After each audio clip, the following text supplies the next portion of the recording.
Kendrick was 37 years old, made $59,000 a year installing and servicing commercial HVAC systems across Pensacola, and on the first Friday of October, he learned his marriage was a lie. He knew it with the kind of sickening certainty that settles not in the mind, but deep in the gut, a cold, heavy stone of truth. He sat in his 2014 Ford F-150, a truck with 187,000 miles on it, and the lingering scent of refrigerant and sweat baked into the upholstery, parked across the street from the Crown Plaza Hotel downtown. The rain, a miserable Florida drizzle, slicked the asphalt and blurred the street lights into hazy coronas. It was 6:47 p.m. He watched as a silver Lexus RX 350, a $52,000 monument to his wife Tessa's ambition, pulled smoothly into the valet lane. The driver's side door opened, and a man in a crisp, dark suit, probably a $3,000 Canali, the kind Tessa pointed out in magazines, stepped out. He handed the keys to the valet. Then, the passenger door opened. Tessa emerged, a vision in a cream-colored trench coat he'd never seen before, one that probably cost more than his monthly mortgage payment of $1,250. She laughed, a sound he couldn't hear through the glass and the rain but could perfectly imagine, a bright, tinkling sound reserved for clients and important people. The man put a hand on the small of her back, a gesture of casual, confident ownership. They walked through the gleaming glass doors of the hotel and disappeared. Kendrick raised his phone, the screen of his 3-year-old Samsung Galaxy illuminating his face. His deep brown skin, usually warm and open, was drawn tight over his cheekbones, his expression utterly still. He zoomed in, the lens struggling in the low light, and took a picture. It was blurry, indistinct, but he knew what it was. It was proof. Proof that her late Friday shift at the design firm was a fiction she had carefully constructed. Proof that her exhaustion, her pleas for space, her new, expensive tastes were all part of a world he was not invited into. He was just the man who paid the bills, who fixed the leaky faucet, whose calloused hands were a source of faint, unspoken embarrassment to her. The stone in his gut grew heavier, colder. This was the first Friday. He had no idea then that there would be 3 more just like it, each one chipping away at the man he was, reforging him into someone new, someone patient and methodical and cold. Have you ever felt a truth so painful you couldn't even let yourself think it? That was Kendrick's world now, a place of silent observation where every smile from his wife felt like a fresh betrayal. We'll follow him through this quiet nightmare, but stick with us, because the man who emerges on the other side is not the one you see right now, broken in a beat-up truck. Their life, from the outside, was the picture of hard-won stability. They lived in a modest 3-bedroom ranch house in the Brent neighborhood of Pensacola, a home Kendrick had put a 20% down payment on, with money he'd saved for a decade before he even met her. The house was worth about $220,000 now, and his name was the only one on the original deed, a detail his father, a retired master plumber, had insisted on. "A man's foundation is his own," his father had said. Kendrick hadn't understood the gravity of those words until now. Their evenings had a rhythm. He would get home around 5:30 p.m., smelling of machine oil and the Florida heat. He'd strip off his worn $120 Red Wing boots on the back porch and leave his work clothes in the laundry room. Tessa would usually be in the kitchen, scrolling through her phone, a glass of $30 Sauvignon Blanc in her hand. The kitchen was her domain, a recent renovation that had cost them $18,000, a sum that had made Kendrick's stomach clench. It featured gleaming white quartz countertops, a gas range she insisted was essential for proper cooking, and a wine fridge that held more value than the tools in his truck. "Rough day, honey?" she'd ask, her eyes not leaving the screen of her $2,200 iPhone. "The usual," Kendrick would reply, his voice warm and steady. Compressor went out on the big unit at the university. It was a beast. He'd wash his hands at the sink, the rough, calloused skin a map of his labor. He was a good man, a strong black man with kind eyes and a quiet pride in his work. He could diagnose a failing capacitor by sound alone and could haul a 70-pound air handler up a ladder without breaking a sweat. His skill paid their bills. She would hum in acknowledgement, her attention on an image of a minimalist living room. This designer from Copenhagen is doing incredible things with negative space. He would look around their own living room, at the comfortable but worn $2,800 sectional sofa they'd bought together, at the framed photos on the wall of their wedding day, of trips to Biloxi, of family gatherings. It wasn't minimalist. It was lived in. It was theirs. Or so he thought. The financial details were a quiet source of friction. His $59,000 a year was steady, reliable. Her income as a junior designer was commission-based and fluctuated wildly, but she carried herself as if she were a senior partner. She'd come home with a new pair of shoes, $800 Jimmy Choos, and wave it off. It's an investment, Kenny. You have to look the part. He'd look at his own collection of shoes, the work boots, a pair of running sneakers, and some worn leather dress shoes for church, and just nod. He paid the mortgage, the utilities, the car insurance, and the grocery bills from his account. Her money, she said, was for building her brand. That brand seemed to consist of expensive lunches, a wardrobe that was becoming increasingly foreign to him, and her silver Lexus, for which the $650 monthly payment was a constant strain.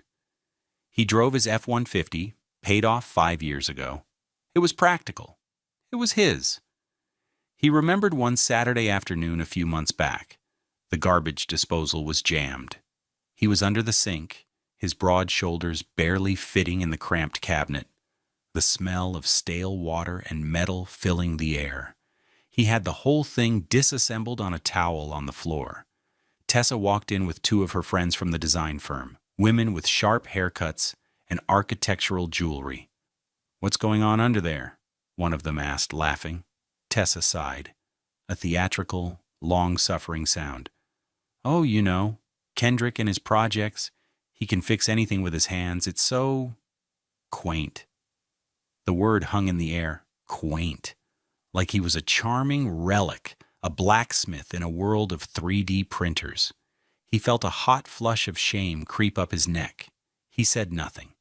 He just found the obstruction, a small olive pit, reassembled the disposal, and tested it. The familiar whir filled the kitchen. He slid out from under the sink, wiping his hands on a rag. Her friends were already talking about a gallery opening. They didn't even notice he had fixed the problem. He just stood there, a ghost in his own home, smelling of plumbing and quiet resentment. That was their facade, a successful designer and her handy, quaint husband. He was the foundation, solid and unseen, while she was the gleaming, expensive structure built on top of him. And he was beginning to realize the foundation was cracking. The betrayals hadn't started with the hotel. They had been smaller, a series of paper cuts to the heart of their marriage, each one explained away so smoothly he felt foolish for even noticing. The accumulation of these moments was a weight he carried long before he parked his truck outside the Crown Plaza.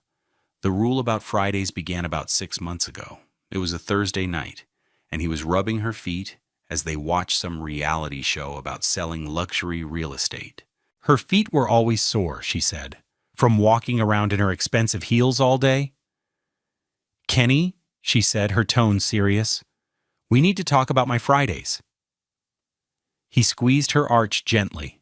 "What about them?" "My boss is putting me on a huge new commercial project, a hotel lobby downtown. It's a major opportunity for me, but it means I'm going to be working really late on Fridays, like 8 or 9 p.m. late. It's going to be my big push day to get everything ready for the weekend clients." "Wow, babe, that's great," he said, genuinely happy for her. "Whatever you need. I can have dinner waiting for you." She pulled her foot away. "No, that's the thing. I don't want you to wait up. I'll be so drained, so focused on work. I just need that time to be mine. No calls, no texts asking when I'll be home.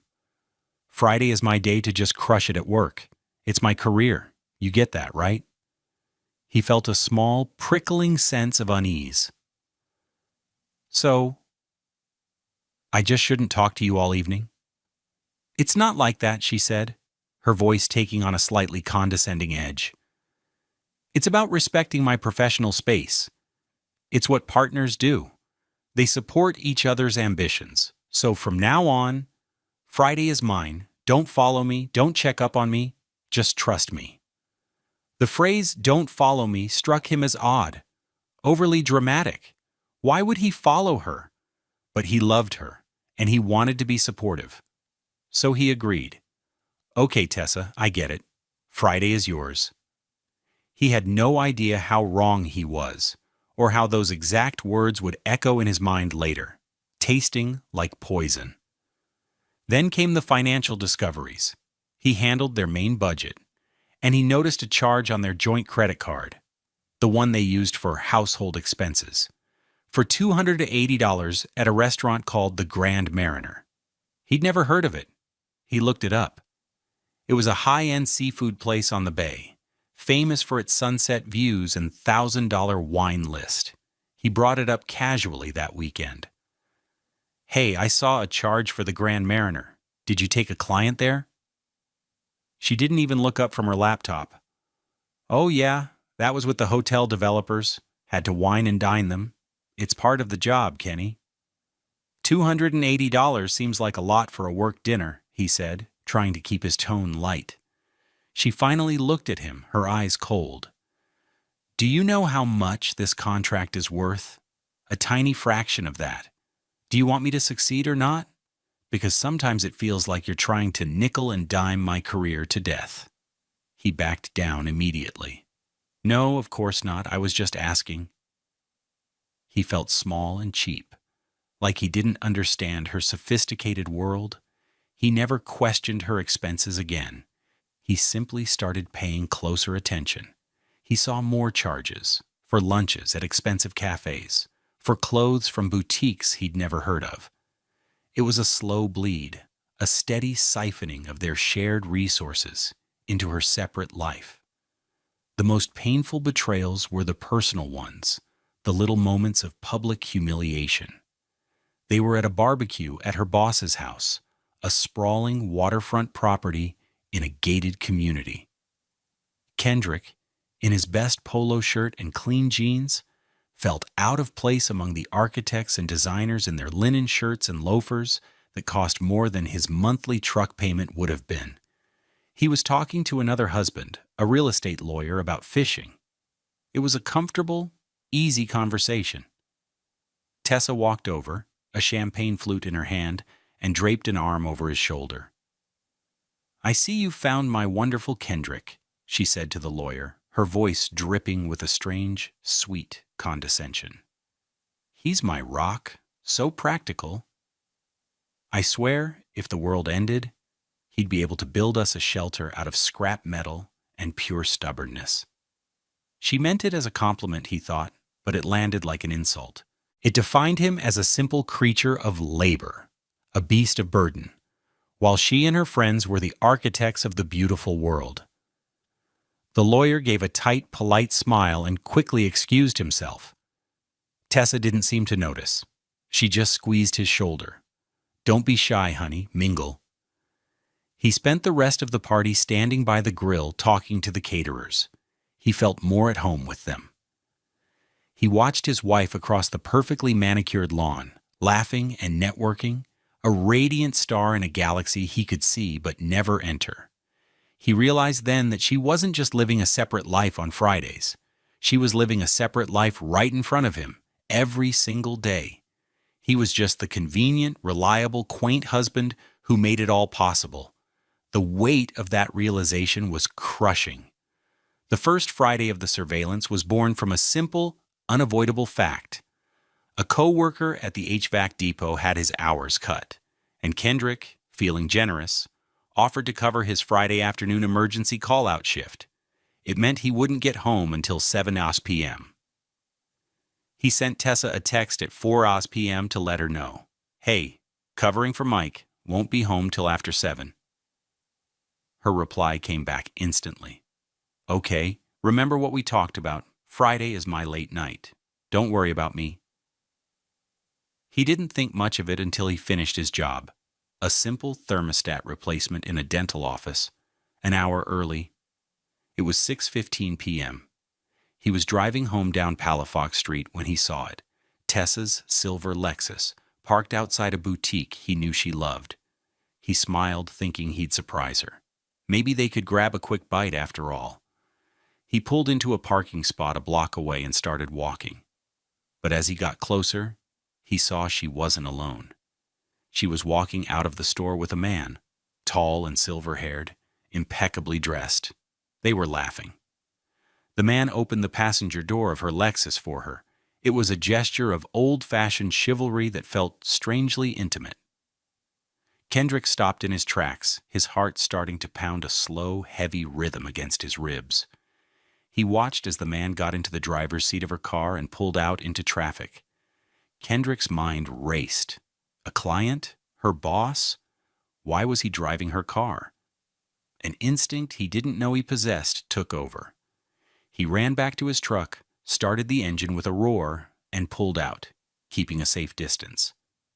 He followed them through the streets of downtown Pensacola, his mind a blank slate of confusion and dread. They didn't go to her office building. They went to the Crown Plaza. And that's when he parked across the street, the drizzle starting to fall, and watched the scene unfold at 6:47 p.m. The valet, the hand on her back, the disappearing act into the lobby. The discovery wasn't a single moment. It was a slow-motion car crash of the soul.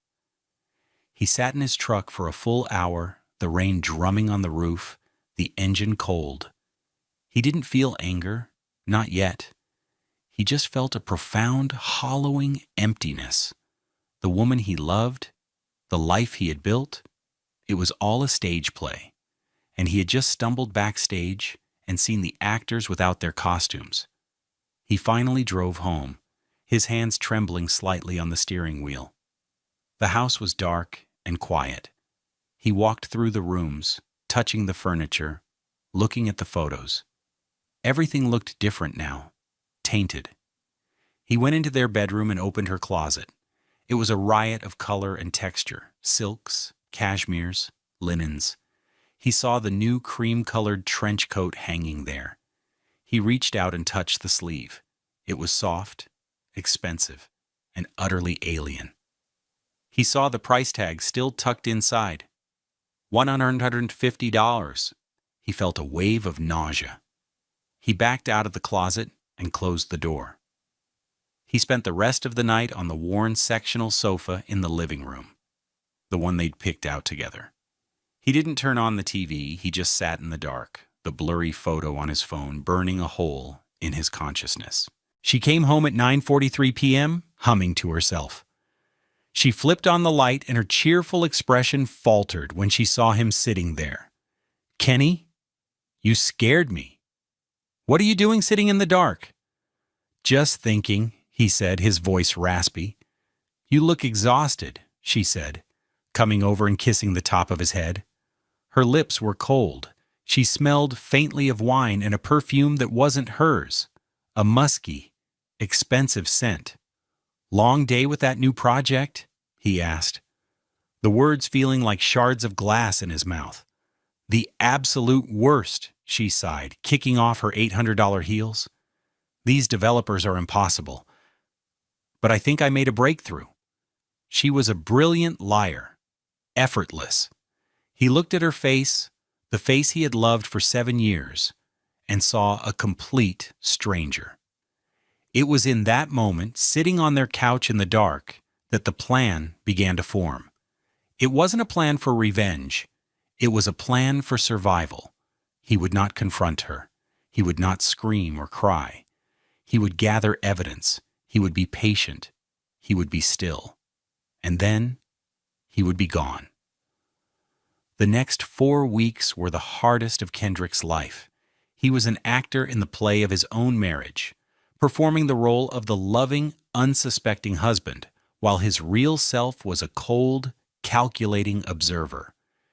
Each day was a tightrope walk of feigned normalcy, and every lie she told was another piece of evidence he filed away in the locked box of his mind. On the second Friday, he was ready. He left work at his normal time, went home, and changed out of his work uniform into jeans and a dark hoodie. He ate a cold sandwich standing over the kitchen sink. Then he drove his F-150 back downtown and parked in a different spot, one with a clearer view of the Crown Plaza's entrance. At 6:46 p.m., 1 minute earlier than the week before, the silver Lexus pulled up. The same man, the same Tessa, the same confident hand on her back. He took another picture, this one clearer. He documented the time. Then he drove home and began to cook. He made her favorite meal, shrimp and grits, the way his grandmother used to make it. He used expensive Gruyere cheese and simmered the grits for an hour until they were creamy and perfect. He sautéed the shrimp with garlic, andouille sausage, and peppers. The smell filled their small house, a smell that had always meant comfort and home. It felt like a betrayal to create it now. She walked in at 9:52 p.m., looking flushed and happy. She stopped in the doorway of the kitchen, her eyes wide. "Oh my God, Kenny, you made grits? Thought you might be hungry after a long day," he said, his voice even. He kept his back to her, stirring the shrimp. "I'm starving," she said, dropping her $2,400 Burberry briefcase on the counter. "The team and I just had a major breakthrough on the lighting design for the hotel lobby. We were there for hours, just sketching and arguing. I'm so fried." He turned to face her, forcing a smile. "Well, sit down. Let me fix you a plate." As she ate, she talked animatedly about sconces and ambient lighting and color palettes. It was a masterful performance, full of specific details and convincing passion. He listened, nodding, asking simple questions. "So, the developers liked the new sketches? Was your boss there with you?" Each question was a small test, a pebble dropped into the deep, still water of her deception. She answered everyone without hesitation. He watched her eat the food he had cooked with his own hands, the hands she found so quaint, and he felt nothing but a vast, icy calm. He was gathering evidence, and her every word was a confession. The third Friday, he followed the script again. This time he parked in a garage across the street, giving him an elevated view. 6:48 p.m. The Lexus, the man, Tessa. This time, as they got out, he zoomed in on the man's face. He was older, maybe in his late 50s, with a handsome, weathered face and a look of easy authority. He was probably the developer she was supposedly battling with.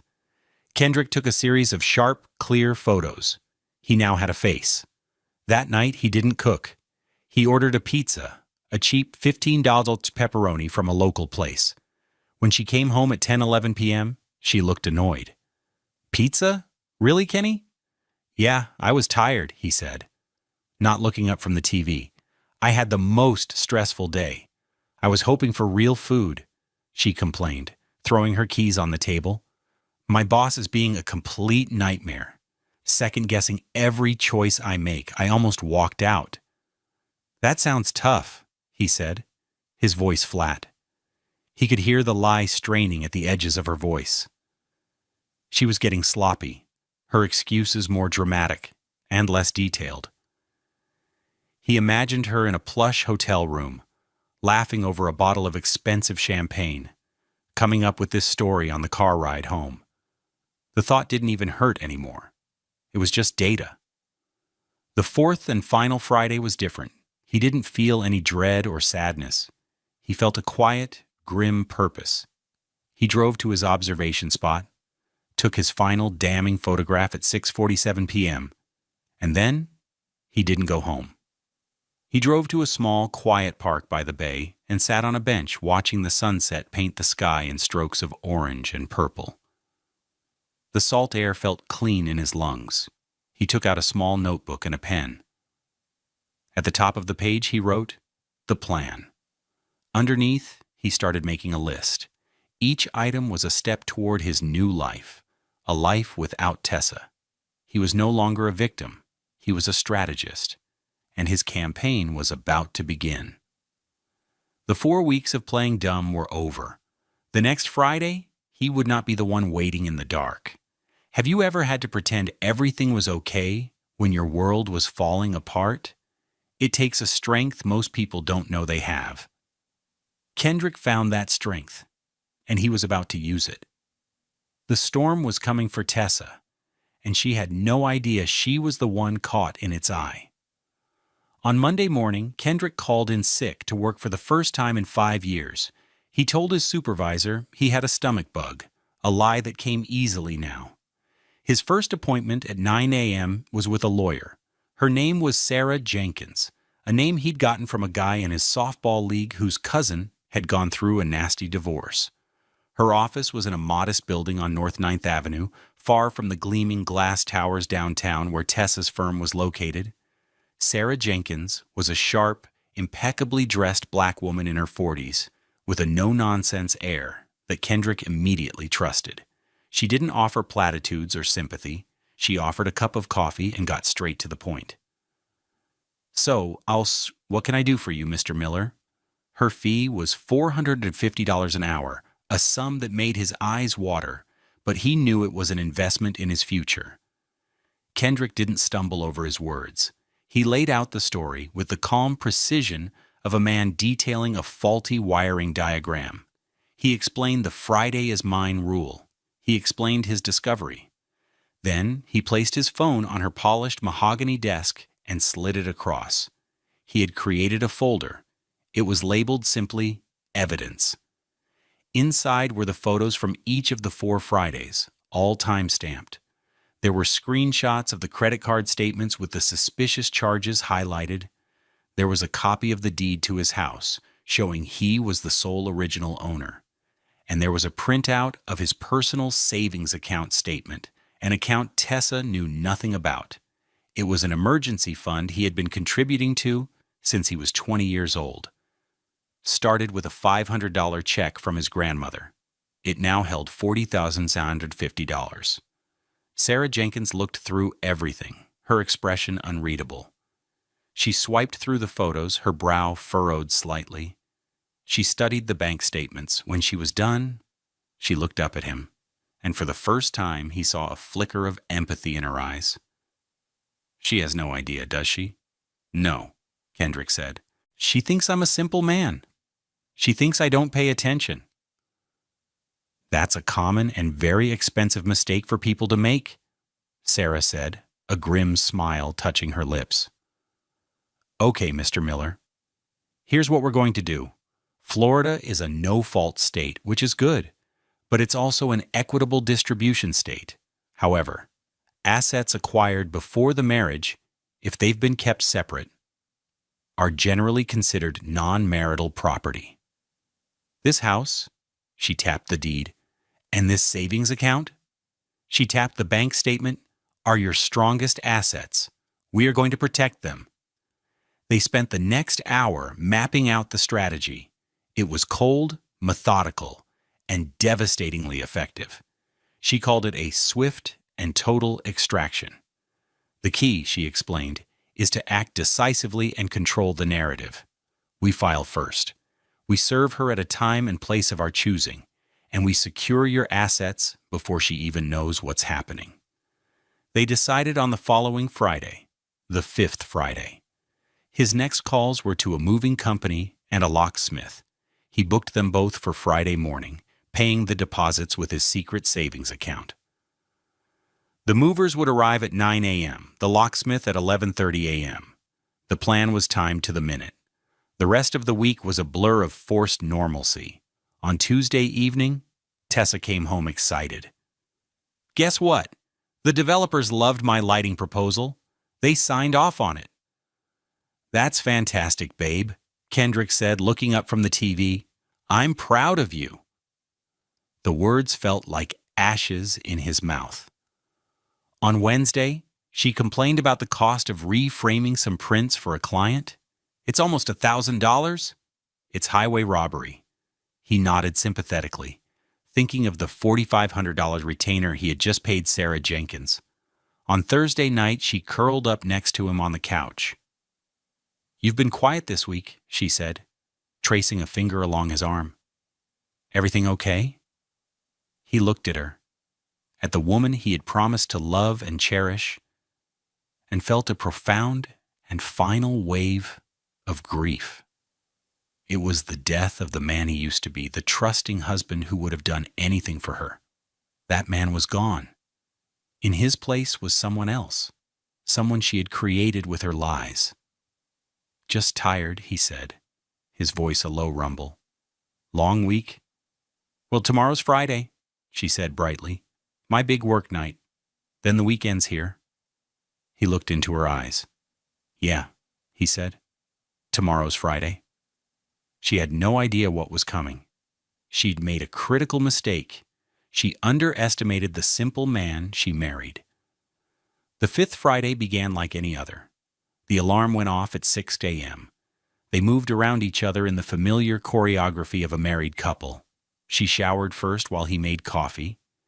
He showered while she did her makeup. A ritual that involved an arsenal of expensive creams and powders that cost a small fortune. She came out of the bathroom dressed for work in a sharp navy blue dress that cost $850 and heels that made her tower over him. She grabbed her briefcase and her keys. "Okay, I'm off," she said, leaning in to kiss him. It was a quick, dry peck on the cheek. "Have a good day, don't work too late." "You too," Kendrick said, his voice utterly calm. "Crush it." The words hung in the air for a moment. He was using her language, the corporate jargon she loved. She smiled, pleased. "Always do." And then she was gone, the sound of the silver Lexus's engine fading down the street. The moment the car was out of earshot, Kendrick moved.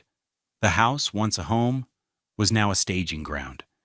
He didn't feel sadness, just a grim, focused energy. At exactly 8 a.m., he was standing in the lobby of the Escambia County Clerk of Courts. He walked up to the counter, his heart pounding a steady, resolute beat. He handed the petition for dissolution of marriage, prepared by Sarah's office, to the clerk. The woman stamped the documents with a heavy, final-sounding thud. It was done. The legal mechanism was in motion. He was back at the house by 8:45 a.m. At precisely 9 a.m., a large moving truck from a company called Two Strong Men and a Truck pulled into his driveway. Two young, muscular men hopped out, their faces cheerful and professional. Kendrick met them at the door with a list. "Morning," he said. "We need to be fast and careful. We're only taking specific things." For the next 2.5 hours, he directed them with the quiet authority of a foreman on a job site. They packed his clothes, his books, his father's old tools. They carefully wrapped the framed photos of his family, leaving the ones of him and Tessa on the walls. They took the worn sectional sofa he had paid for in cash before they were married. They took the old coffee table he'd refinished himself. They took the bedroom set from the guest room, which had been his before their wedding. They left her entire world untouched, the pristine white kitchen, her overflowing closet, the minimalist furniture in the living room that she had picked out and paid for with their joint account. The house began to look strange, hollowed out, like a movie set where half the props had been removed. By 11:30 a.m., the truck was loaded. He paid the movers $875 for the morning's work, and they pulled away, taking the tangible remnants of his old life to a secure storage unit he had rented. At 11:35 a.m., the locksmith's van arrived. A quiet, older man with practiced hands got to work. He removed the old locks from the front and back doors and installed new, high-security deadbolts. The sound of his drill echoed in the half-empty house, At 11:58 a.m., he handed Kendrick a set of new keys. "You're all set," he said. The cost was $320. Kendrick stood in the silent, echoing living room. He walked into their bedroom. Her side of the bed was still rumpled. Her expensive perfume hung in the air. He went to her jewelry box, a lacquered case he'd given her for their second anniversary. He took off his simple gold wedding band, a $350 ring he hadn't removed in 7 years, and placed it squarely in the center of the lid. Then he walked out of the bedroom, through the living room, and out the front door for the last time as Tessa's husband. He locked the new deadbolt. The solid click was the most satisfying sound he had ever heard. It was exactly noon. He had vanished from her life. Her return was a scene he would only ever play in his mind, but Sarah's process server, a man named Dave, would describe it to him later. Tessa arrived home at 8:17 p.m., looking tired but pleased with herself after another successful late shift. She walked up to the front door, humming, and put her key in the lock. It didn't turn. She frowned, jiggling it. Nothing. Annoyed, she tried again. Still nothing. Confusion turned to irritation. She knocked on the door. "Kenny? Did you bolt the door? I can't get my key to work." Silence. She peered through the front window. In the dim light from the street, she could see the living room. The sofa was gone. The coffee table was gone. The lamp in the corner was gone. Panic began to claw its way up her throat. She ran to the back door, fumbling with her keys. That lock, too, had been changed. It was at that moment, as she stood in her own backyard, her mind reeling, that Dave, the process server, stepped out from the side of the house. "Tessa Miller?" he asked, his voice calm and professional. She spun around, startled. "Yes? Who are you?" "You've been served," he said, handing her a thick manila envelope. And as she took it, her manicured hands trembling, she finally understood. This wasn't a mistake. This wasn't a prank. This was a reckoning. Kendrick wasn't there, and he was never coming back. The collapse of Tessa's carefully constructed world was not a single explosion, but a cascade of consequences, each one a direct result of her own choices. Kendrick experienced it through a series of voicemails and texts that began that Friday night and devolved over the weekend. The first message arrived on his phone at 8:25 p.m., just as he was checking into a clean, anonymous 120-a-night hotel room. It was a text. "Kenny, what is going on? My key isn't working. Call me now." It was demanding, annoyed. The second came at 8:40 p.m., a frantic voicemail. "Kendrick, this isn't funny. Where are you? And where is our couch? I'm locked out of my own house. Call me back this instant. I am not playing games." Her voice was sharp, angry, laced with the arrogance of someone who had never faced a single consequence. He didn't reply. He sat on the edge of the hotel bed and listened to the silence. At 9:15 p.m., another text. This one was different. "I have the papers. What is this? Divorce?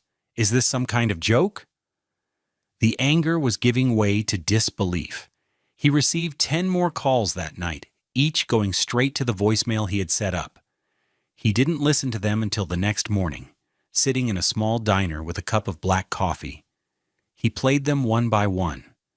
Her voice progressed through the stages of a complete breakdown. Voicemail 1, 9:45 p.m. Pleading, "Kenny, baby, please. Whatever you think is going on, you're wrong. We can talk about this. Just call me, please. I'm scared." Voicemail 2, 10:30 p.m. Sobbing. "I can't believe you would do this to me, to us. After everything. I love you. How could you just disappear? Where did you even go?" Voicemail 3, 11:50 p.m. Ice-cold rage. "You think you can just throw me out? The house is half mine, Kendrick. You will regret this. I will take you for everything you have. You hear me? Everything." He saved that one. Sarah would love it. The legal downfall was swift and brutal. On Monday morning, Sarah Jenkins filed an emergency motion to grant Kendrick exclusive use of the marital home, citing his sole ownership prior to the marriage and Tessa's effective abandonment of the property, evidenced by her weekly rendezvous. The judge granted it. Tessa, who had spent the weekend at a friend's house, was legally barred from returning. The process server delivered the news of her official eviction from the house, along with a summons, to her at her office, in front of her colleagues. The hushed whispers, the pitying looks from her boss, her carefully curated professional image was shattered in an instant. The financial consequences were even more severe. Her lawyer, a high-priced shark from a downtown firm, was stunned to learn about Kendrick's separate, premarital savings. The $42,750 was untouchable. The house, because he had owned it outright before their marriage and had never added her name to the deed, was deemed his non-marital property.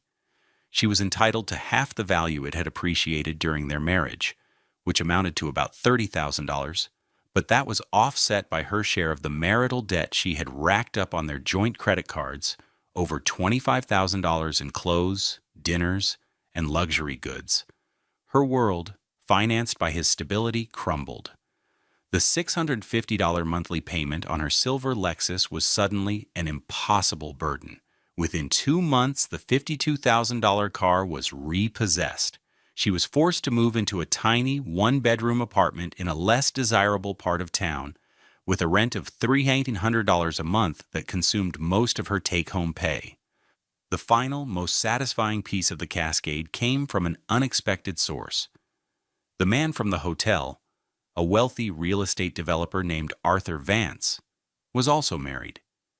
His wife, a formidable woman with her own money and an even better lawyer than Sarah Jenkins, was named in the divorce proceedings. Sarah had made sure of it. Arthur's life imploded. His wife filed for divorce. His business partners were furious about the scandal, and he cut off all contact with Tessa, wanting nothing to do with the mess she had brought to his door. She was left completely and utterly alone, a designer with expensive tastes and no one left to foot the bill. She had traded a loving husband and a stable home for a few hours of luxury a week, and in the end, she lost it all. 6 months later, the Florida sun felt different. It felt warmer, cleaner. Kendrick sat on the front porch of his house, with a glass of iced tea. The late afternoon light filtered through the leaves of the big oak tree in his yard, dappling the lawn.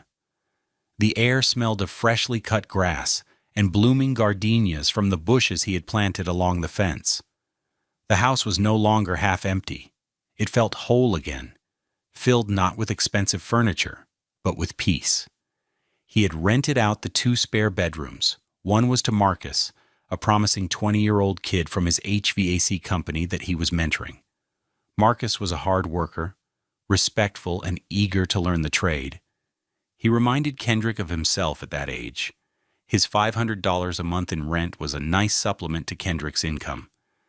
But the real value was the quiet companionship, the easy talk of pressure gauges and condenser coils over dinner. The other room was rented to a traveling nurse, a quiet woman who was rarely there.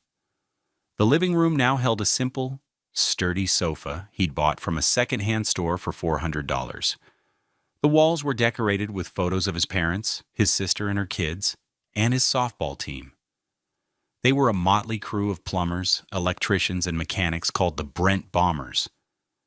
They weren't very good, but they played hard every Saturday and drank cheap beer afterward, celebrating a good double play or bemoaning a strikeout. It was a community real and unpretentious. His phone buzzed. It was a text from Marcus. "Game's at 5. Don't forget to bring the Gatorade." Kendrick smiled. He texted back, "On it." He took a sip of his tea and looked out at the street. His life was simpler now. His finances were stable. His work was satisfying. He had his house, his friends, his self-respect. He had learned the hardest lesson of his life, that true wealth had nothing to do with the price tag on a car or a dress. It was about the foundation. A foundation built on honesty, hard work, and the quiet loyalty of people who saw you for who you were, not for what you could provide. Tessa had been obsessed with aesthetics, with the appearance of success. She had built a beautiful, hollow facade. He, on the other hand, had focused on the wiring, the plumbing, the foundation. And when the storm came, her facade had been blown away, leaving her with nothing. His foundation had held. He thought of Tessa sometimes, not with anger anymore, but with a distant, clinical pity. He'd heard through the grapevine that she was struggling, that she had to take a second job on weekends waiting tables. He hoped she would be okay. He hoped, for her own sake, that she would one day learn the difference between price and value. He had forgiven her, not for her, but for himself. Forgiveness was the final step in clearing out the wreckage and making space for something new to grow. He finished his tea, stood up, and stretched. The sun was getting lower in the sky, casting long shadows across his lawn. It was time to get ready for the game. He went inside, grabbing his worn baseball glove from the hook by the door. It was a simple object, a $60 piece of leather he'd had for years, but it felt more valuable to him now than any luxury car. It was a symbol of his new life, a life that was solid, real, and entirely his own. True character isn't revealed when things are easy. It's forged in the fire of betrayal and loss. You learn what you're made of when you have to rebuild from the ground up. What part of Kendrick's journey reminds you of your own strength? Let us know in the comments below, and thank you for joining us on Love Beyond Pride.